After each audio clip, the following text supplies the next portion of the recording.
alguno habla, hable conforme a la palabra de Dios. Si alguno ministre, ministre conforme el poder que Dios le da, para que en todo sea Dios glorificado por medio de Jesucristo, a quien pertenece el imperio y la gloria por los siglos de los siglos. Amén. Amén. Palabra de Dios basada en primer libro de Pedro, capítulo 4, versículo 11. Le invito a que abra su Biblia, no para leer ese versículo porque ya lo he declarado, ya lo he pronunciado, sino porque en el capítulo 4, en los versículos del 1 hasta el 19, vamos a estar estudiando la palabra de Dios. Y el tema de esta mañana se llama Sirviendo a Dios en los últimos días. Estamos en la temática de la adoración. Se nos ha enseñado acerca de la adoración. Yo creo que después de haber estado quizás varios domingos de estudiar la adoración, aquí tendría que haber verdaderos adoradores. Ahora estamos en el tema del servicio. Bueno, terminado el tema del servicio, aquí tienen que salir excelentes siervos, excelentes siervas. Si no, como dice, ¿verdad? Que un hermano que por un oído nos entra y por el otro oído no sale. No nos queda la palabra. Yo espero que en los minutos que tenemos por delante, usted no vea a mí. Si yo no soy de su gusto, de su agrado, ¿verdad? No soy de repente el mejor orador, el que tenga poder para que usted se pueda aquí esta mañana sentir tocado, olvídese. Vea lo que la palabra de Dios dice, y eso es lo importante. Vamos a comenzar a desarrollar el tema basado en los primeros versículos 1 y 2.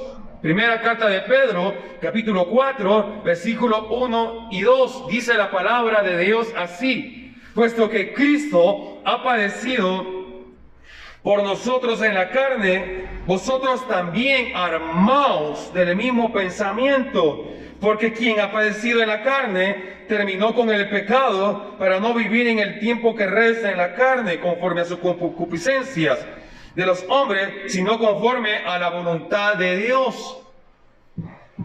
Basándonos en estos primeros versículos, podemos decir lo siguiente. Número 1, el compromiso que Dios nos llama a tener con Él es más grande, ¿verdad? No es más grande, quiero decir, que el compromiso que Jesús tuvo al morir en la cruz, por morir por usted y por ir por mí. ¿Qué quiere decir esto? Muchas veces nosotros creemos que con nuestra actitud de venir a este culto de adoración, creemos que estamos haciendo todo ya, estamos cumpliendo como aquellos, el ritual, como aquellos grupos religiosos que hacen el ritual en Semana Santa, hacen el ritual de repente en alguna actividad y ya creen que están, ¿verdad? Como las indulgencias, están perdonados los pecados.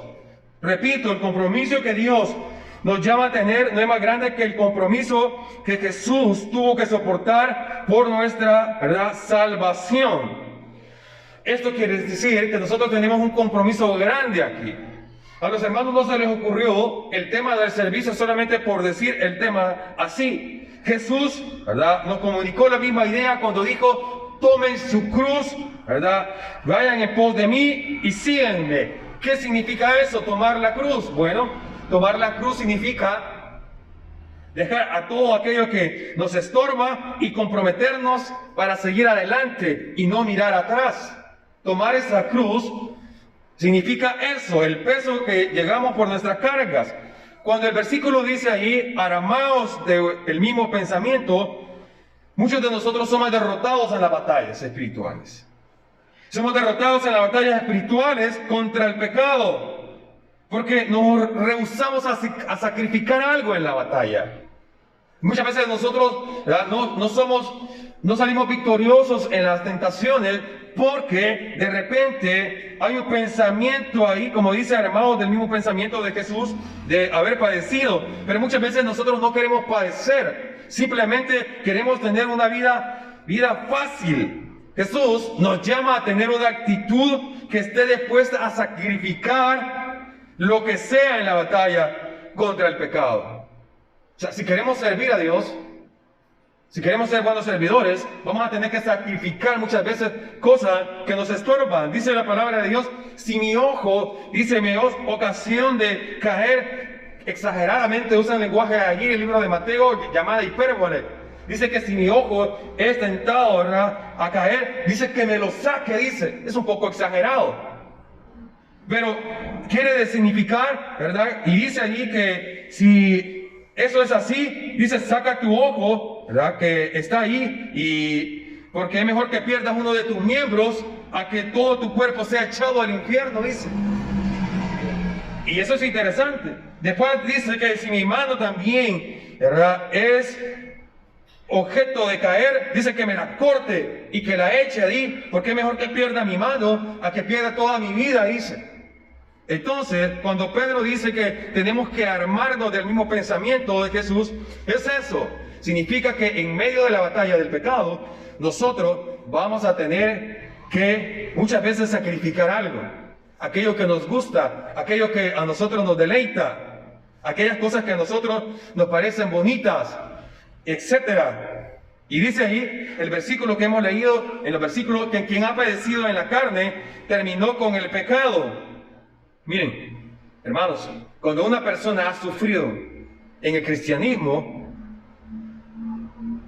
casi siempre, ¿verdad?, esta persona va a tener una perspectiva del pecado diferente.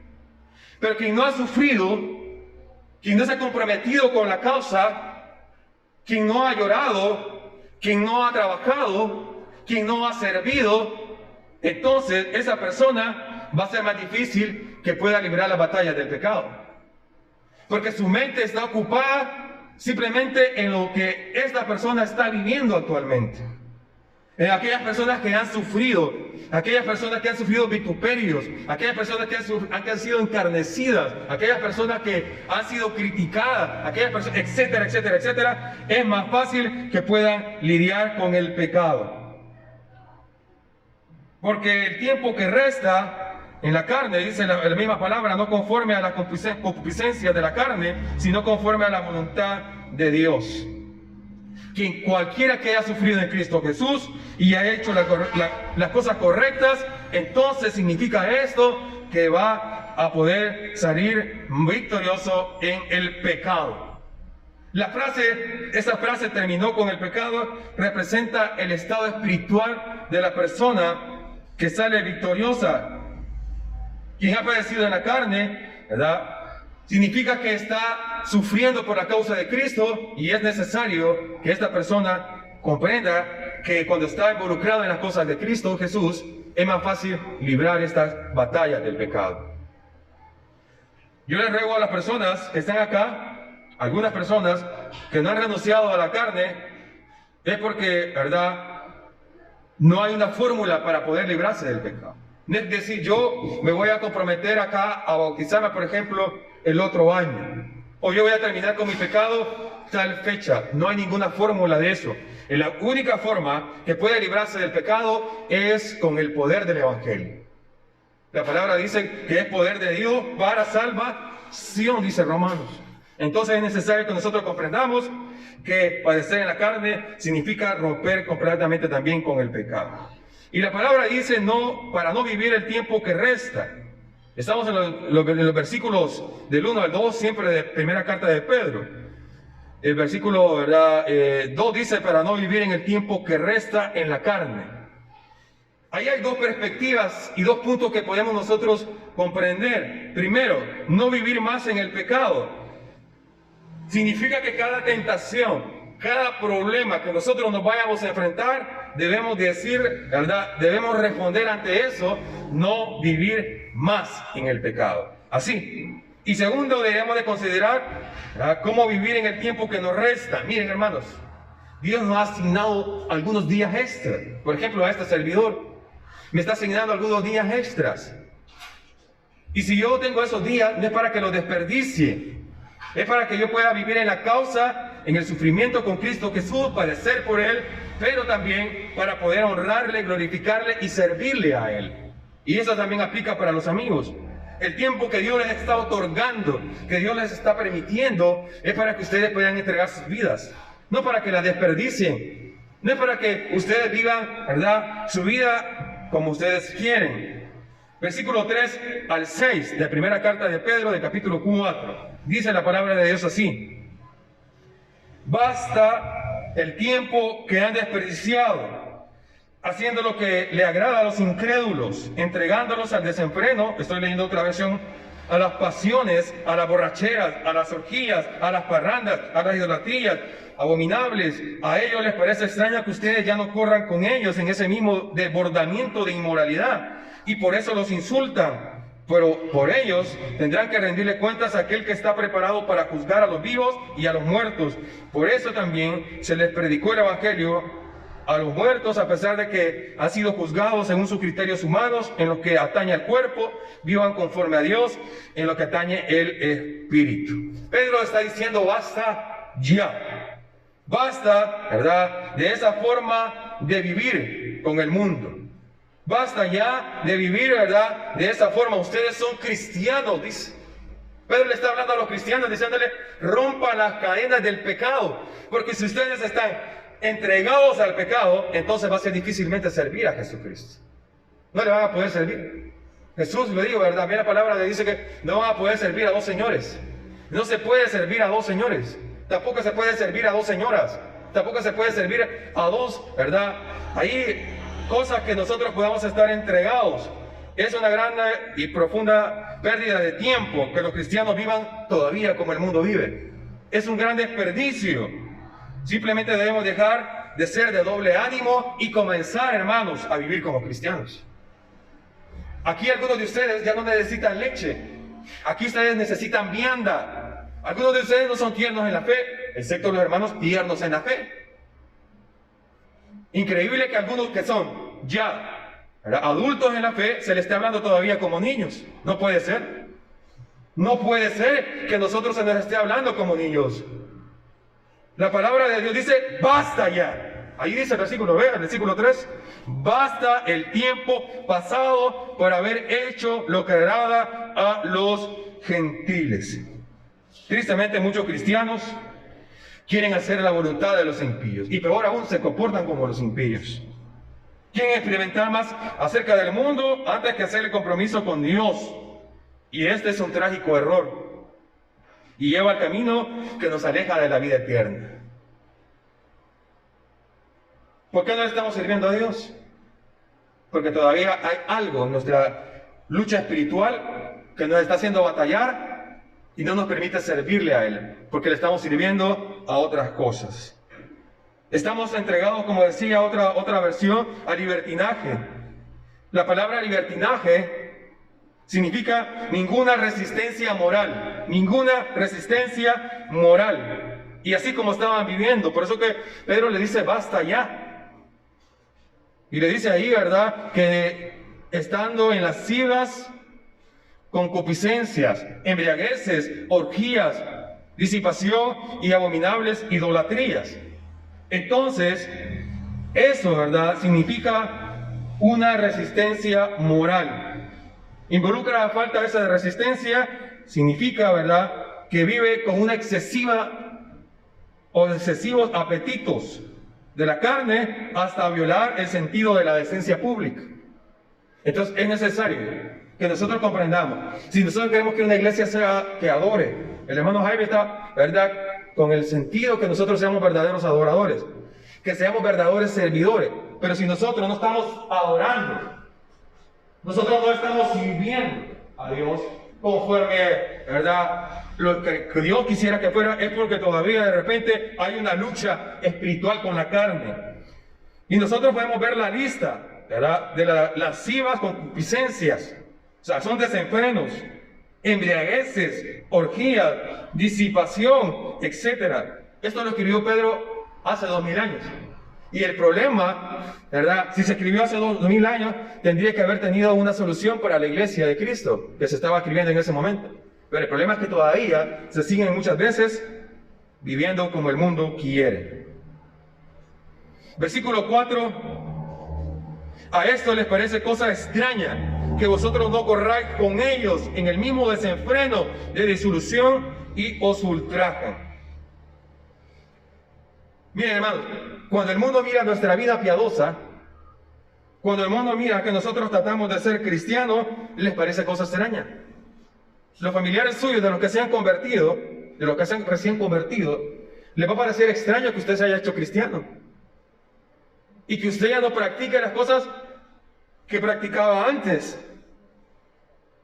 Y van a empezar, dice ahí, a ultrajarlos. Así termina el versículo 4. ¿Les parece cosa extraña que ustedes quieran hacer las cosas correctas? Y entonces dice la palabra que nos van a empezar a ultrajar. Hermanos, mucho ánimo. Porque usted por querer hacer lo correcto, lo van a empezar a criticar, a juzgar. Ahí va el evangelio con la palabra, Dios, a decir en la Biblia. Uy, ahí está el cristiano. Ay, ahí está la cristiana. Y van a empezar a burlarse y van a empezar a decir muchas cosas de usted. Y van a empezar a hablar mal de cada uno de nosotros. Versículo 5. Pero ellos darán cuenta al que está preparado para juzgar a los vivos y a los muertos. A estas personas les parece que están viviendo la vida buena. A las personas estas incrédulas, impías. Y aún, ¿verdad?, con sus vidas de desperdicio, dice que ellos van a dar cuenta al que está preparado para juzgar. Duele cuando se empiezan a burlar de nosotros. Más duele cuando se empiezan a burlar nuestros familiares. Duele más cuando empiezan a burlarse nuestros amigos. Y a decir, ay, para eso te hiciste cristiano. Y para eso te hiciste cristiana. Mira, sos cristiano. Etcétera. Pero dice Dios, dice la palabra, que a estas personas le van a dar cuenta. A Dios. Y eso es bastante importante que nosotros lo comprendamos. Dejemos las cosas a Dios para que ellos puedan dar sus cuentas. Vamos a seguir avanzando. Versículo 7, vamos a adelantarnos. Mas el fin de todas las cosas se acerca. Sed pues sobrios y velad en oración. Cuando esta carta se escribió en el año 67 aproximadamente de nuestra era, estamos hablando que eso fue más hace 2000 años. Estamos viendo que esos cristianos estaban bien pensando que Jesucristo iba a venir. Muchos creen que ya estamos viviendo en la recta final, o sea que ya estamos viviendo en los últimos días, por todas las cosas que están pasando. Ahora, el día y la hora nadie la sabe, estamos seguros que nadie la sabe. Pero cuando dice ahí, ¿verdad?, más el fin de todas las cosas se acerca, creemos nosotros también que podamos estar viviendo en los últimos días. Y si estamos viviendo en los últimos días, o sea, supongamos que Jesucristo ya está cerca por venir, le pregunto a usted, ¿qué sería lo más apropiado? Bueno, ahí la Biblia dice que debemos, ¿verdad?, en el versículo 7, ser sobrios y velad en qué. Hermano, yo le invito a que usted sea sobrio y sobrio. Yo no lo estoy regañando a usted. La palabra también es para mí. Dice que hay que ser sobrios. Y si Jesucristo está cerca, ¿qué debemos de estar haciendo? Dice ahí, velando en qué. Velando en oración. Debemos dedicarnos a ser sobrios en la oración. O sea, tenemos que tomar la necesidad de la oración, ¿verdad?, seriamente, no ligeramente. Debemos tomar el culto de la adoración no así ligeramente. Debemos darle lo que merece a Dios. Los otros días de reunión, los programas, los proyectos que tiene la iglesia. O sea, no lo debemos de tomar a la ligera. O sea, si el Señor ya está cerca, entonces nosotros debemos de estar aquí, nosotros, ¿verdad?, haciendo muchas cosas para la iglesia, sirviéndole a Dios. Lo dice la palabra. Sed pues sobrios y velad en la oración. Debemos estar vigilantes, debemos estar listos, debemos estar preparados para el regreso de Jesucristo. Porque si no, el Señor nos va a agarrar dormidos. El Señor nos va a agarrar a nosotros en, ¿verdad?, nuestras cosas personales. Y eso, ¿verdad?, si no estamos preparados, va a ser el lloro y el crujir de dientes. Versículo 8 al 11. Y en todo tened entre vosotros ferviente amor, porque el amor cubrirá multitud de pecados. Hospedaos los unos a los otros sin murmuraciones. Cada uno según dé el don que ha recibido, ministralo a los otros, conforme los buenos administradores de la multiforme gracia de Dios. Versículo 11. Si alguno habla, hable conforme las palabras de Dios. Si alguno ministre, ministre conforme al poder que Dios da, para que en todo sea Dios glorificado, para Jesucristo, a quien pertenece la gloria y el imperio por los siglos de los siglos. Amén. Y ante todo dice tener entre vosotros ferviente amor. Si estos son los últimos días que nosotros estamos viviendo, si esto es ya lo último que nosotros estamos viendo ya, ¿verdad? Acá en este mundo, ¿qué tan importante es amar a aquellos con los que vamos a pasar el resto de la eternidad? ¿Me comprende? ¿Me debe comprender? O sea, si ya estamos viviendo lo último, y si usted está peleado con un hermano aquí en la iglesia, miren hermanos, ha habido grupos dentro de la iglesia de hermanos que se odian, no se pueden ver, y casi se han escapado a dar a los golpes, en pleno acto de adoración. Imagínense, ¿verdad? Dice, ¿verdad? Que si nosotros vamos a pasar la eternidad juntos, imagínense si estuviéramos peleados acá, eso no tiene que ser así. Dice, ¿verdad? Que entre nosotros debe haber ferviente amor. ¿Por qué? Porque debemos amarnos aquí, porque ¿dónde vamos a pasar la eternidad? Todos juntos allá, y no podemos estar peleados en la eternidad. No podemos estar allá disgustados en la eternidad. Dice que el amor va a cubrir multitud de pecados. Y esto es bien interesante. Cuando el amor abunda, o sea, cuando hay amor en la iglesia, y también ya predicamos del amor, pero yo, cuando el amor, ¿verdad?, abunda en la iglesia, las ofensas pequeñas, las ofensas incluso grandes, se pasan por alto. ¿Me voy a comprender? Es que la hermana Miriam, si un día lo llegó a ofender, primero Dios que no. Yo sé que ella me ama. Si me ama, la hermana Miriam va a pasar por alto esa ofensa que yo le puedo hacer a ella, porque me ama, y se le va a olvidar. Pero cuando el amor falta, una palabra que yo le diga a usted, olvídese. Cuando el amor falta, un acto que yo pueda hacer, ¿verdad?, acá, va a ser visto como sospecha y va a estar sujeta a un malentendido. ¿Sabe por qué suceden todos esos pleitos y todas las cosas en otras iglesias? Porque falta el amor. Falta el amor. Yo creo que el hermano Juancito haría lo mismo. Si yo le hiciera algo y el hermano interpreta, no le di la mano, y el hermano no se va a enojar conmigo. Si el hermano ya tiene años de estar en la iglesia. Un ejemplo. Entonces, cuando hay amor, todas esas cosas van a ser pasadas por alto. Pero cuando el amor falta, cada palabra es vista, como he dicho yo, como palabra sospechosa. Cada acción está sujeta al malentendido y siempre va a haber conflicto. ¿Y saben qué pasa para eso? ¿Para quién es deleite, hermano? ¿Para quién se está las manos así? Satanás. Cuando no hay amor dentro de la iglesia. Y cuando no hay amor, no vamos a poder ser verdaderos adoradores. Y no vamos a poder ser verdaderos servidores. No vamos a poder servir. En los versículos que leíamos dice, hospedaos los unos a los otros sin murmuración. Y Pedro les está llamando la atención, porque si querían servir, el problema es que era una regla de los judíos, y esos estaban dispersos en todos los lugares, tienen que ser hospedadores. Pero el ser hospedador contribuye a un costo, contribuye, por ejemplo, a... es gravoso porque irrumpe la intimidad de los hogares, es irritante. Y los hermanos estaban ahí, ¿verdad? Dice que va a venir un hermano, hay que hospedarlo. Y entonces empezaban a cuchichear ahí. Pero fíjate que si yo no lo puedo tener, porque yo, o sea, sí, y otras, no, que yo tampoco puedo tenerlo. El ser hospedador se estaba convirtiendo en algo de bendición, se estaba volviendo como algo de maldición. Y Pedro le dice ahí, no murmuren ni se quejen, ¿verdad? Porque esto no es del Espíritu, y esto es de desagrado.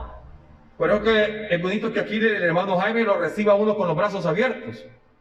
Y empieza a todos aquí, ¿verdad?, a felicitarnos, a llamarnos la atención. Se siente bonito. Eso es importante, que seamos buenos hospedadores aquí en este lugar. Incluso si algún día es necesario que alguien vaya a nuestras casas. Y siguiendo con la palabra, dice, cada uno de ellos según el don que ha recibido, y ministrélos a otros según la multiforme gracia de Dios. Cada uno de ustedes ha recibido un don espiritual y debe ser utilizado para servir. Todos nosotros acá somos importantes y tenemos un don que servir. Un don que podemos utilizar para poder servir. Si no lo hacemos, somos malos administradores. Si nosotros no ponemos nuestro servicio, como los cristianos que ponían todas las cosas en común, somos malos administradores. Y Dios no quiere eso, quiere que seamos buenos administradores. Y dice, si alguno ministre conforme al poder que Dios le da. Miren, hermano, todos somos importantes aquí, todos. Todos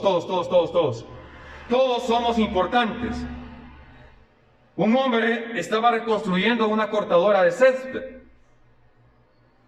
Y cuando terminó de reconstruir el motor de la cortadora, se fijó que le sobraba una pieza. Pero el hombre puso, ¿verdad?, a trabajar la cortadora y funcionaba. Y dijo, esta pieza es inútil, porque estaba funcionando. El problema fue que al querer detener la cortadora de césped, no pudo. Y no pudo porque le faltaba la pieza inútil para él que había desechado. ¿Cuál es la analogía? Bueno, aquí, ¿verdad?, aún la pieza más pequeña que no parece tener importancia en el cuerpo de Cristo es importante. Usted es importante. Usted hace falta cuando no viene. Usted hace falta cuando no está en las reuniones. Usted hace falta cuando los programas de la iglesia están ahí y hay que hacer algo. Y siempre están, como dice el dicho aquí político, los mismos de siempre. Y usted y yo diríamos por qué.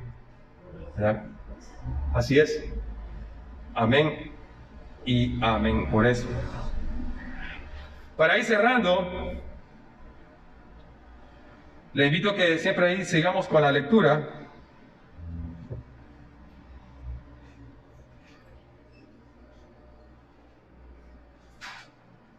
Versículo 15. Así que ninguno de vosotros padezca como homicida, como ladrón, malhechor o por entremeterse en lo ajeno.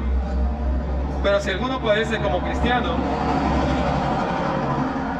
no se avergüence, sino glorifica a Dios por ello.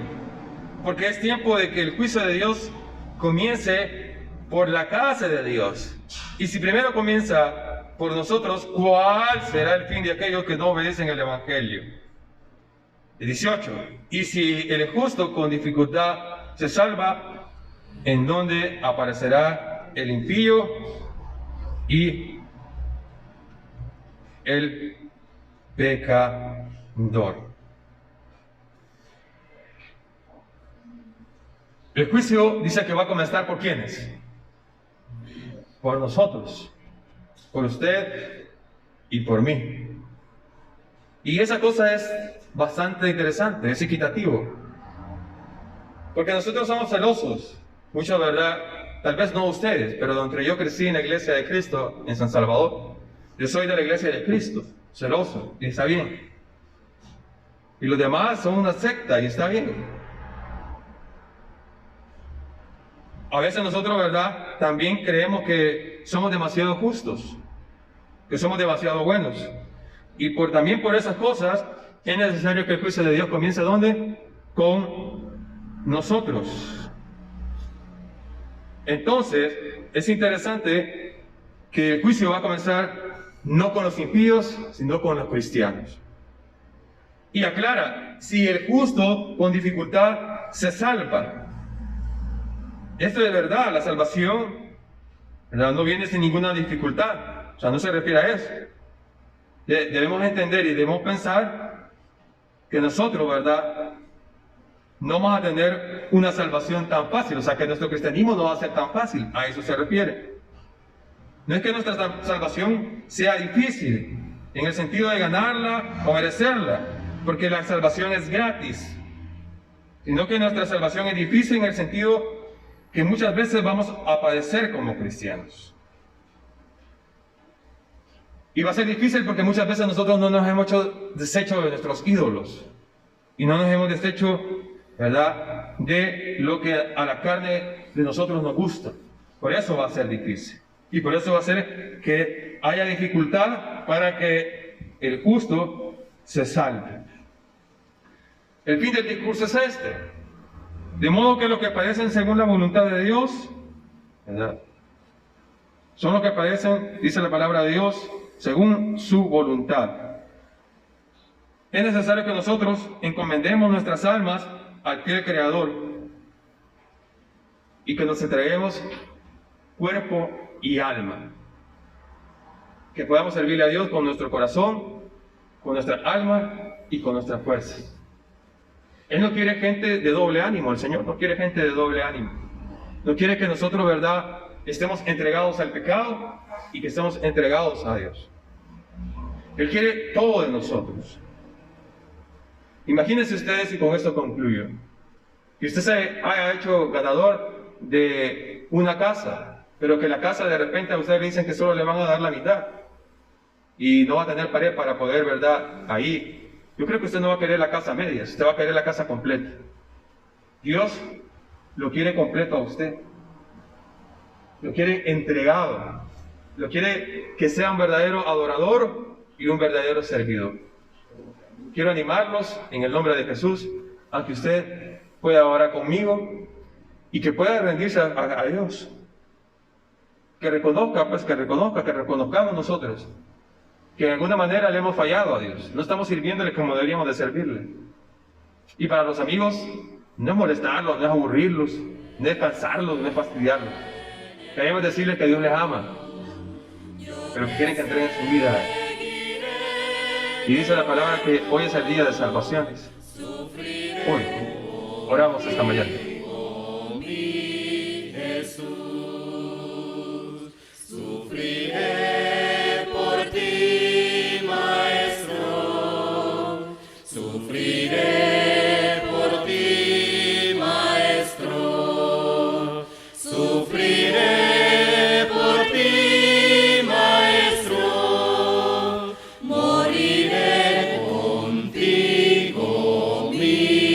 Jesús.